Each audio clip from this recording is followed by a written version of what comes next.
Ukrainian President Volodymyr Zelensky is planning to meet U.S. President Donald Trump in the White House on Monday. The announcement comes just hours after a U.S. summit with Russian President Vladimir Putin in Alaska, which produced no agreement to end the war on Ukraine. Zelensky said he had a long conversation with Trump over the phone and reiterated the importance of involving European countries in the peace efforts. This will be Zelensky's second visit to the U.S. during Trump's second term, after the first descended into an open argument between him, Trump, and Vice President J.D. Vance in front of journalists in the Oval Office. Protesters gathered in the Alaskan city of Anchorage to oppose U.S. President Donald Trump's hosting of a summit with his Russian counterpart Vladimir Putin. The two leaders met for 2.5 hours on Friday for high-stakes talks on Ukraine in pursuit of a peace deal, a Trump campaign promise that has yet to come to fruition. I think Trump made a lot of promises during his campaign that he would end the war quickly, within 24 hours, if I recall. And he needs to show that he's doing something about it, and so he's got to do something. Many protesters were also critical of the absence of Ukraine's President Volodymyr Zelensky in a summit which could decide the fate of his country. I don't think any solution without the Ukrainians' input is going to end the war in a just and fair way. Other residents of the city say pursuing a peace deal with Putin is ineffective, as they drew reference to his disregard of previous truces. We've signed peace treaties. Chechnya signed a peace treaty. Georgia signed a peace treaty. Ukraine signed a peace treaty.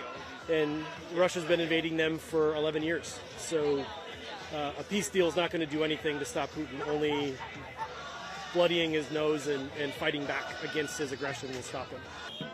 Demonstrations have been held over the past few days in Anchorage in protest of hosting the Russian president on U.S. soil. Residents say Trump's welcoming of Putin sends the wrong message, adding that the U.S. should not openly receive war criminals. Firefighters in Spain, Portugal, Greece, and Turkey continue to battle wildfires as hot, dry conditions persist, challenging efforts to contain the flames. Portugal had its first death as a result of wildfires, which have raged on for multiple weeks. In the Guarda district, the charred body of the former mayor of a small town was found in an area where lack of resources is hampering firefighting efforts. Around 4,000 firefighters are tackling around 10 fires throughout central and northern Portugal. Spanish firefighters are battling 14 fires across the country, which have left 3 people dead, including 2 volunteer firefighters. A wildfire in Greece burned out of control for a 4th day on the island of Chios, prompting several more overnight evacuations. Firefighters in Turkey also continue to tackle fires across several provinces, and many appear to be largely contained by Saturday. At least one person has died and dozens more have been injured after a train collided with a tanker in southern Denmark on Friday. The victim was a 76-year-old woman.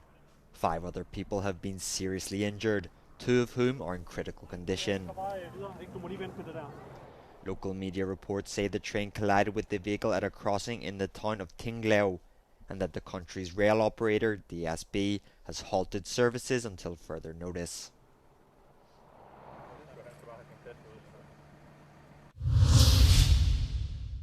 One person has been killed and another injured in a shooting in central Sweden on Friday, which police believe is linked to gang violence.